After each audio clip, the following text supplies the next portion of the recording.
Evangelho de Jesus, segundo escreveu Mateus, capítulo 14, versículo 22. Nós estaremos falando desse milagre tão lindo do dia em que Jesus andou sobre as águas. Olha só o que diz o texto da palavra de Deus. Logo em seguida, Jesus insistiu com os seus discípulos para que entrassem no barco e fossem diante dele para o outro lado, enquanto ele despedia a multidão. Tendo despedido a multidão, subiu sozinho a um monte para orar. Ao anoitecer, ele estava ali sozinho, mas o barco já estava a considerável distância da terra, fustigado pelas ondas, porque o vento soprava contra ele. Alta madrugada, Jesus dirigiu-se a eles andando sobre as águas. Quando o viram andando sobre o mar, ficaram aterrorizados e disseram: "É um fantasma!" Gritaram de medo. Mas Jesus imediatamente lhes disse: "Coragem, sou eu, não tenham medo." "Senhor", disse Pedro, "se és tu, manda-me ir ao teu encontro andando sobre as águas." "Venha", respondeu Jesus. Então Pedro saiu do barco, andou sobre as águas e foi na direção de Jesus. Quando reparou na força do vento, ficou com medo e, começando a afundar, gritou: "Senhor, salva-me!" E imediatamente Jesus estendeu a mão e o segurou e disse: "Homem de pequena fé, por que você duvidou?" E quando entraram no barco, o vento cessou. Então os que estavam no barco adoraram, dizendo: "Verdadeiramente tu és o Filho de Deus." Depois atravessaram o mar e chegaram a Genesaré.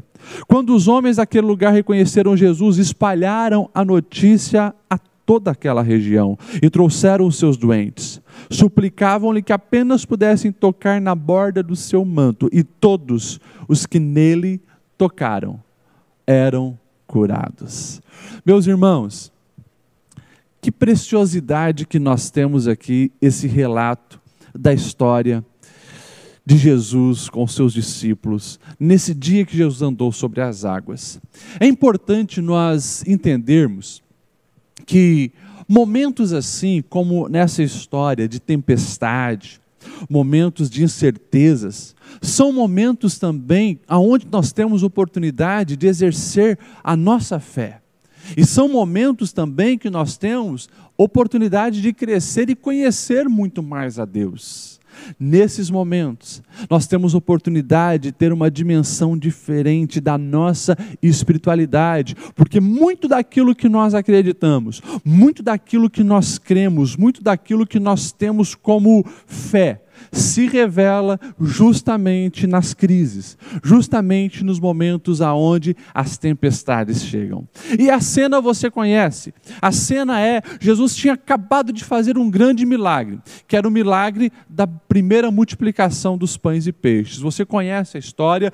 Todos ficam encantados, maravilhados. Imagine, mais de 5.000 pessoas ali são saciadas com apenas 5 pães e 2 peixinhos. Estava todo mundo maravilhado. E eu acredito que os discípulos de Jesus eram os mais empolgados, que queriam, junto com a multidão naquele momento, proclamar Jesus como um grande líder. E quem sabe, um líder político, porque eles esperavam um libertador para Israel, que naquela época estava debaixo do jugo romano. É interessante que Jesus, ele olha para os discípulos e insiste que eles entrem no barco e manda eles atravessarem o mar da Galileia. E Jesus então começa a despedir a multidão. E o texto diz assim: tendo despedido a multidão, Jesus sobe ao monte para orar. E se você fizer mais ou menos os cálculos de quando Jesus subiu para orar, até o momento de quando ele vai andando sobre as águas para se encontrar com os discípulos, tem mais ou menos aí umas 6, 7 horas de oração.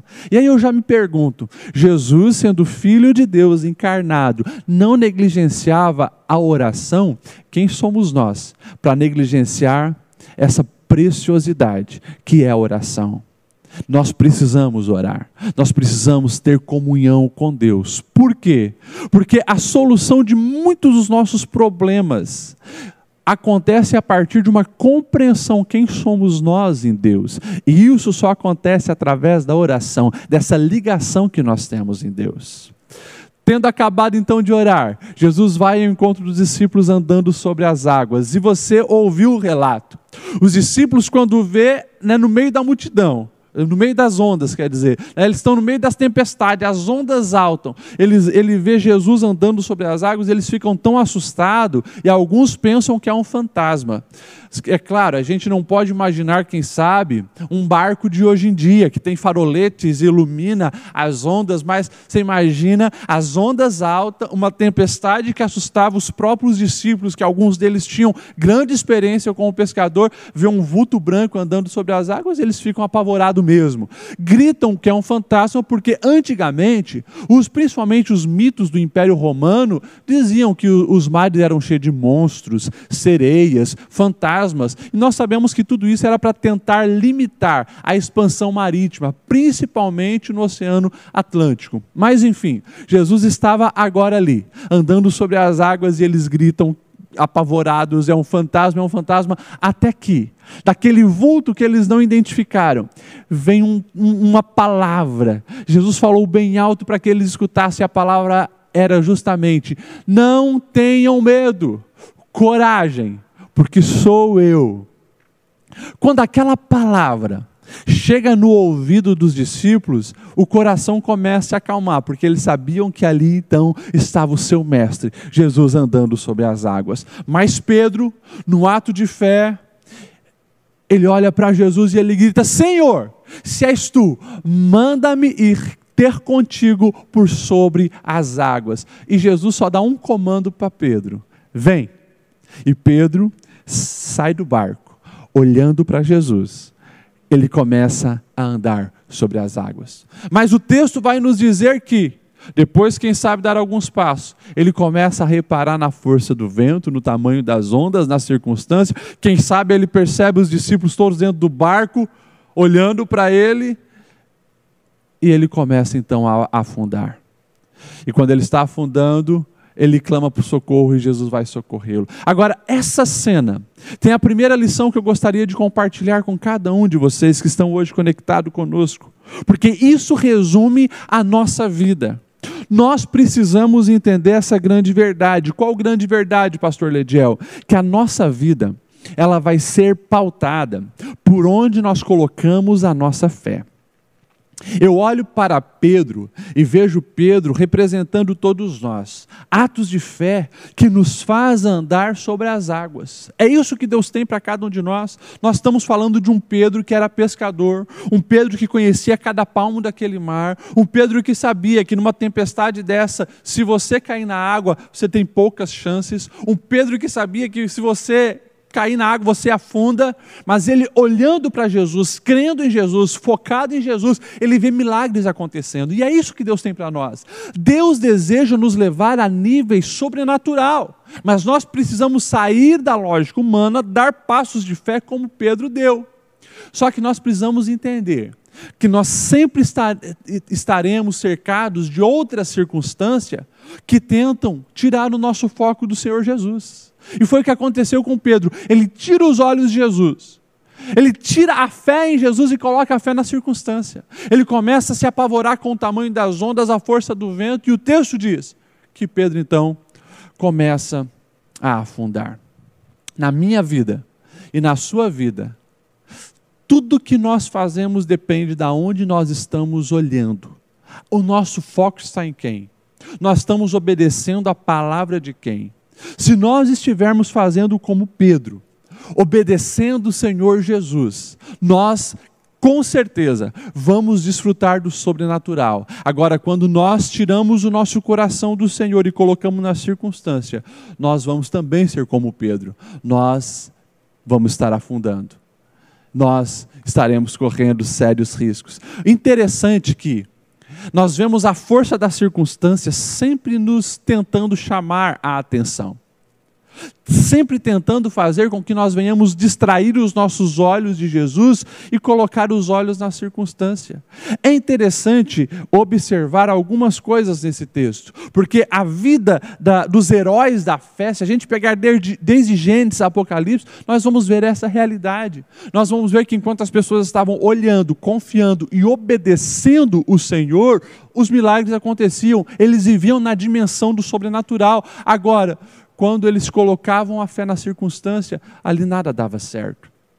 Pedro, ele nos ensina essa grande verdade. E claro, ele ali pede então o socorro do Senhor e Jesus vai atendê-lo. A primeira grande lição é essa: nós precisamos pautar as nossas vidas em Cristo, porque Ele é quem nos faz viver o sobrenatural. E você precisa ter a certeza que a nossa vida, ela é determinada por onde nós colocamos a nossa fé. Talvez, você que me ouve hoje, você está passando um momento na sua família tenebroso. E quem sabe as pessoas que conhecem a situação estão dizendo: larga esse homem, larga essa mulher, para a sua família não tem mais jeito. Quem sabe você olha aquilo que as circunstâncias estão dizendo e você realmente não consegue enxergar solução. As ondas são muito maiores do que você consegue superar. Mas eu garanto para você que se você confiar no Senhor, agir conforme as instruções do Senhor, você pode ver grandes milagres acontecendo. Porque o nosso Senhor, Ele não está limitado nessa circunstância. Quem sabe alguém está olhando para você e dizendo: olha, essa doença que assolou a sua família é uma doença que não tem cura. Então tira a esperança, porque já era, não tem solução. Quem sabe algum médico até desenganou alguém que você ama. Mas olhe para o Senhor, porque Ele é aquele que fez cada célula do nosso corpo e todas elas Ele pode restaurar. Talvez você está numa situação tão complicada financeiramente que nem o melhor gestor do estado poderia, quem sabe, solucionar o teu problema. Mas confie em Deus.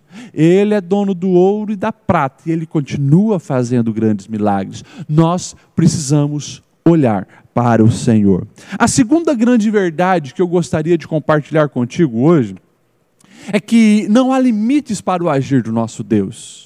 Nós vamos ver Jesus multiplicando pão, multiplicando peixe. Nós vamos ver Jesus agora andando sobre as águas, fazendo Pedro andar sobre as águas. E se a gente pegar o histórico do agir do nosso Senhor, durante toda a história que nós conhecemos, quantos milagres, quanta intervenção, quanto sobrenatural Ele fez. Não há limites para o agir do Senhor. E é por isso, como eu estou falando que não há limites para o agir do Senhor, que a gente não pode cair no grande erro de querer colocar Deus dentro da nossa limitação humana e limitar o agir dele de acordo com a nossa pequena compreensão. Jesus, Ele age de maneira inesperada muitas vezes. Jesus age de maneira diferente das nossas expectativas muitas vezes. Eu fico imaginando aqueles discípulos assustados no meio daquela tempestade. Eles devem que pensar: olha, deve que Jesus vai pedir para um barqueiro transportar ele para o outro lado. Talvez ele vai demorar algumas horas para caminhar por sobre a borda até chegar onde nós estaremos. Quem sabe ele combinou com alguém de pegá-lo, não sei. Mas eu duvido que os discípulos esperavam que Jesus ia andando sobre as águas. Eles não tinham ideia que aquilo ia acontecer. Tanto que ficam apavorados quando vê aquele vulto andando sobre as águas. Por quê? Porque Jesus, Ele age de uma maneira inesperada. Se nós pegarmos algumas outras histórias, por exemplo, Marcos vai relatar ali no capítulo 2, da cura de um leproso. E interessante é observar, porque leproso é aquela figura de total afastamento no Novo Testamento. O leproso, na verdade, o problema que ele tinha no corpo era apenas o início de um grande prejuízo em todas as áreas da sua vida, porque o corpo sim estava cheio de feridas, as partes do corpo iam caindo, mas como era uma doença contagiosa, outras consequências graves vinham junto, como o afastamento social. Um homem, uma mulher que tinha lepra naquela época, ele não mais abraçaria a sua esposa ou seu marido, não mais estaria em comunhão com a sua família, não mais pegaria os seus filhos no colo. Uma pessoa que ficava nessa condição era banida de uma convivência social, nem mais a sua prática religiosa era possível. Então, aquilo afetava diretamente a alma de uma pessoa. Então, quando os leprosos entravam numa cidade para comprar alimento e assim por diante, eles tinham que avisar. Geralmente, eles tinham que gritar, olha, imundo chegando, para as pessoas se afastarem e ele poder então fazer o que ia fazer. Então era normal, os leprosos chegavam, eles avisavam e todo mundo saía de perto. Daí de repente, Marcos vai dizer que um leproso chega e se joga aos pés de Jesus enquanto Jesus estava no meio de uma multidão. Eu imagino que a multidão fez assim, ó, todo mundo se afastou de Jesus. Mas Jesus, como ele age inesperadamente, de uma maneira improvável, Jesus fica paradinho e começa a conversar com aquele leproso perto. De repente, Jesus toma uma atitude ainda mais estranha. Jesus, ele toca naquele leproso. Eu imagino a multidão fazendo assim, ó. Mas não é a lepra daquele homem que passa para Jesus, é a virtude de Jesus que passa para aquele homem e o cura. Jesus age inesperadamente. Se a gente pegar aquela cena relatada em Lucas, da cura e ressurreição daquele filho da viúva de Naim, aquela ressurreição que aconteceu na cidade de Naim, Jesus está chegando com uma multidão, a multidão está saindo, Jesus, o dono da vida, e outra multidão, a multidão da morte. A cultura da época dizia que Jesus devia ter um protocolo bem simples. Ir até o final da fila, do cortejo fúnebre, sair da cidade onde os corpos eram colocados, e ali era simples, né? Deixar que as pessoas enterrassem o seu morto, deixar que aquela mãe chorasse. Pois é, mas Jesus, ele age inesperadamente. Primeira coisa que ele faz, ele não vai para o final da fila, ele vai direto aonde está a mãe e o caixão. Jesus começa a conversar com aquela mulher. E olha só como Jesus age inesperadamente. Ele olha para aquela mulher e ele diz, mulher, não chore. Se eu tivesse do lado de Jesus, eu sempre digo, eu teria dado um cutucão a Jesus. E teria brigado com Jesus, falado, Senhor, essa mulher é viúva, a esperança dela era o seu único filho, agora esse filho está morto, e o Senhor ainda disse para ela não chorar, pois é, mas eu estou na limitação humana. O Senhor Jesus, ele tinha domínio de todas as coisas, ele sabia o que ia acontecer, ele tinha moral para dizer para aquela mulher, mulher, não chore. Mas foi uma atitude muito estranha de Jesus na perspectiva humana. Depois Jesus, ele faz algo ainda mais inesperado, que é o quê? Que é tocar no caixão. Sendo um rabi, ele jamais deveria ter uma atitude como aquela, mas ele toca. E depois, pior ainda, as atitudes de Jesus conforme a expectativa humana, porque Jesus começa a conversar com o morto. E olha para aquele moço e diz, levanta, e ele levanta. Algo assustador acontece.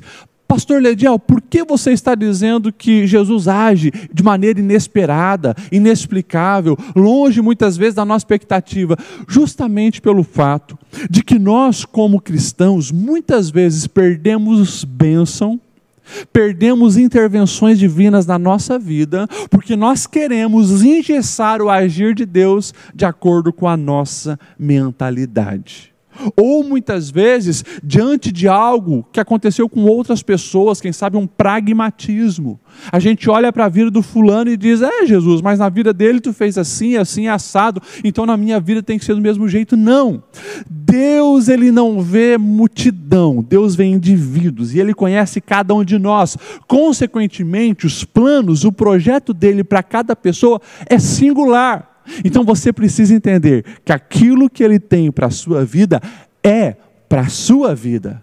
Abra o seu coração para receber o que Deus tem para você, porque é só para você. E mais, não limite o agir dele, porque a maneira com que ele vai fazer na sua vida pode ser bem diferente da maneira com que ele já fez na vida de qualquer outra pessoa. O que você precisa ter em mente, acreditar, é que não existe limite para o agir do Senhor.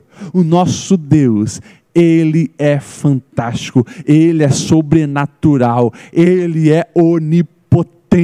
E o seu agir é infinito. Ele pode todas as coisas, porque não há limites no nosso Senhor. E para nós finalizarmos, a terceira verdade que eu gostaria que você guardasse no seu coração é que nós não temos motivos para ser dominado pelo medo. Eu gosto muito dessa frase que Jesus fala para os discípulos no meio de uma tempestade. Coragem, sou eu, não tenham medo. É interessante que a circunstância negativa estava ali. Tinha vento, tinha ondas altíssimos, quem sabe água entrando dentro do barco, e agora aparece algo ali que eles não sabem o que é, mas quando ouvem aquela palavra, o coração deles acalma, tanto que Pedro tem fé para sair do barco e ter um ato de fé, confiança no Senhor Jesus. Nós precisamos entender uma grande verdade. Quando o medo, ele domina o coração, ele traz outras consequências graves e ele compromete diretamente a nossa qualidade de vida. Pega essa cena que nós estamos falando, os discípulos, eles estavam sem rumo, desesperados, porque o medo dominou o coração. Se a gente pegar cenas em água e de barco que a Bíblia relata, a gente, por exemplo, tem a história de Jonas. Ele está num barco, vem uma tempestade, e todos aqueles que estão dentro do barco são dominados pelo medo. O que eles começam a fazer? Perdas financeiras, joga todos os bens, tudo aquilo que estava pesando para fora, para tentar solucionar, e não tem jeito. Quando Paulo está sendo transportado para Roma, também vem uma grande tempestade e destrói aquele barco. O texto vai dizer que os homens perderam a esperança da vida. Por quê? O medo dominou o coração. Quando o medo domina o coração, outras consequências graves vêm junto. É por isso que nós não podemos ser dominados pelo medo. E você pode perguntar, pastor Lediel, vamos colocar o pé no chão? Como que nós não vamos ser dominados pelo medo? O mundo está parado por causa de um vírus. A economia está destruída. A insegurança está instalada. Como nós não vamos ser dominados pelo medo? Existe uma maneira apenas de o medo não dominar o seu coração. E é isso que nós aqui estamos pregando. É colocar a confiança em Jesus. Jesus, ele chega e ele diz, ei, coragem, não tema. Se ele tivesse apenas falado isso, coragem, não tema, ele estava ali invocando, quem sabe, né, a autoestima dos homens, a força dos homens, mas aquilo não era suficiente para a ocasião. Mas quando ele diz, porque sou eu que aqui estou, aí então está toda a diferença. Aonde o Senhor está, nós podemos confiar totalmente nele. É por isso que lá no Salmo 23, nós vamos ver o salmista dizendo, olha, o Senhor é o meu pastor e Ele cuida da minha vida. E esse pastor, ele leva para os pastos verdejantes, ele leva para as águas tranquilas, mas nós não podemos esquecer uma coisa importante, também tem vale de sombra e morte. Mas o salmista, ele vai dizer, ainda que eu ande pelo vale da sombra e da morte. Nós sabemos que foi Davi que escreveu. E ele não vai dizer, eu não temerei porque sou muito rico. Eu não temerei porque eu sou famoso. Eu não temerei porque eu sou um grande guerreiro. Não. Ele vai dizer com todas as letras de uma maneira clara, eu não temerei porque tu estás comigo.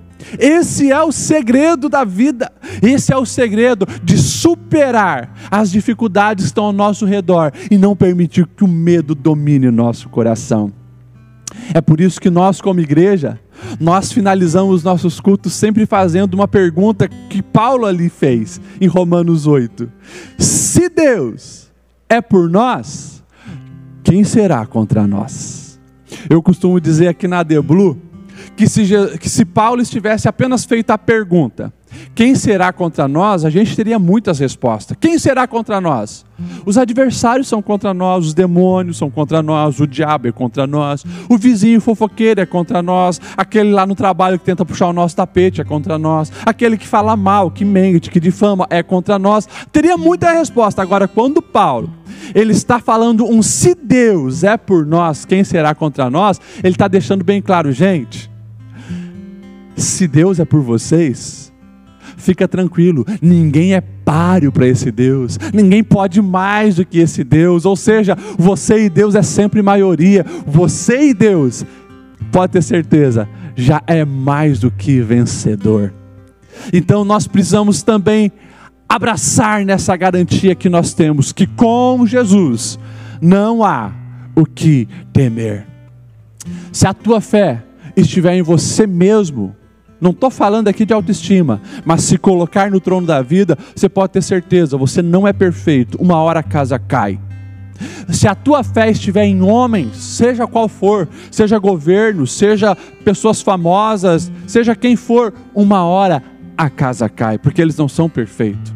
Se a tua fé estiver numa economia, se a tua fé estiver numa conta bancária, se a tua fé estiver numa posse que você tem, a economia muda. Bancos estão quebrando, bancos, podemos dizer, de décadas estão quebrando. Sabe por quê? Porque a economia oscila, não é uma base sólida. Mas se você colocar a sua fé em Jesus, eu garanto para você, você ali tem o alicerce sólido. E o medo não vai dominar a sua vida e assolar o seu coração. Eu quero orar por você. Porque muitas vezes, essa palavra precisa ser pregada aos nossos corações, para nós voltarmos nossos olhos para o Senhor e andarmos novamente sobre as águas. Eu amo essa cena, porque o Pedro, como eu disse, ele representa muito bem a humanidade. Tem dia que a gente é gigante espiritual. Tem dia que a gente olha para o Senhor e diz: vamos para dentro do inferno e destroçar o inferno. A gente sai do barco, olhando para Jesus, a gente começa a caminhar sobre as águas, mas tem dia que parece que os nossos olhos começam a olhar as ondas, o vento, a nossa fé começa a esmorecer, e a gente começa a afundar. Tem dia que a gente enfrenta o maior dos demônios, tem dia que a gente corre do menor dos demônios, uma fé oscilante. Mas eu aprendo muito com Pedro, porque Pedro, ele não esperou morrer afogado. Quando ele viu que ele tinha tirado o foco de Jesus e começou a afundar, ele novamente volta para Jesus e diz: Jesus, socorre-me. Imediatamente Jesus foi, o tirou da água. É interessante que Jesus dá uma bronca em Pedro: homem de pequena fé, por que você duvidou? E isso é necessário. Um confronto, uma repreensão divina, às vezes é muito necessário para a nossa fé voltar ativa como deveria ser. Mas daí o mais lindo eu vejo depois, porque o texto garante que Pedro tinha andado sobre as águas. Não sei qual distância, mas ele tinha. Eu acredito que Jesus pega Pedro, depois de puxar a orelha dele, dizendo que ele estava com pequena fé. Jesus olha para ele e diz: vamos voltar para o barco. Como que eles voltam? Andando novamente sobre as águas. Ou seja, o sobrenatural volta de novo a acontecer na vida de Pedro, porque ele agora estava novamente focado em Cristo Jesus. Eu não sei como está a sua vida espiritual, mas eu posso garantir para você que se voltar os seus olhos para o Senhor Jesus e pedir por socorro, Ele vai te ouvir, Ele vai te ajudar e Ele vai fazer você novamente caminhar por sobre as águas. Vamos orar? Se você puder, feche os seus olhos onde você está. Senhor, obrigado pela tua gloriosa palavra. Obrigado por essa cena que tanto nos ensina. Obrigado, Senhor, porque nós já entendemos hoje que a nossa vida é pautada por onde colocamos a nossa fé. A nossa confiança não vai estar na circunstância, a nossa confiança vai estar em Ti, Senhor. Os nossos olhos se voltam para Ti, Senhor. Nós também entendemos que não há limites para o Teu agir, e nós pedimos perdão, porque muitas vezes queremos limitar o Teu agir de acordo com uma expectativa humana e pequena como a nossa. Nos perdoe, Senhor. Nós damos liberdade para Tu fazer o que Tu quiseres na nossa vida, porque nós temos a certeza que o Teu agir em nós é bom, é perfeito, é agradável. Essa é a Tua vontade. E nós queremos também, Senhor, sair deste dia com a nossa fé aquecida, sabendo, Senhor, que nós não precisamos ser dominados pelo medo, porque por mais que o mundo se abale, nós confiamos em Ti. E somos como os montes de Sião, que não são abalados, mas permanecem para sempre. Que a tua bênção, Senhor, seja sobre cada família, cada lar, cada casamento. Deus, eu quero pedir, Senhor, a tua intervenção sobre aqueles que com fé hoje clamam pelo teu nome. Tira o Senhor dessas águas, traga-os novamente para cima, e que eles possam ver novamente milagres acontecendo e vivendo o sobrenatural, porque nós sabemos que isso é possível no nome de Jesus.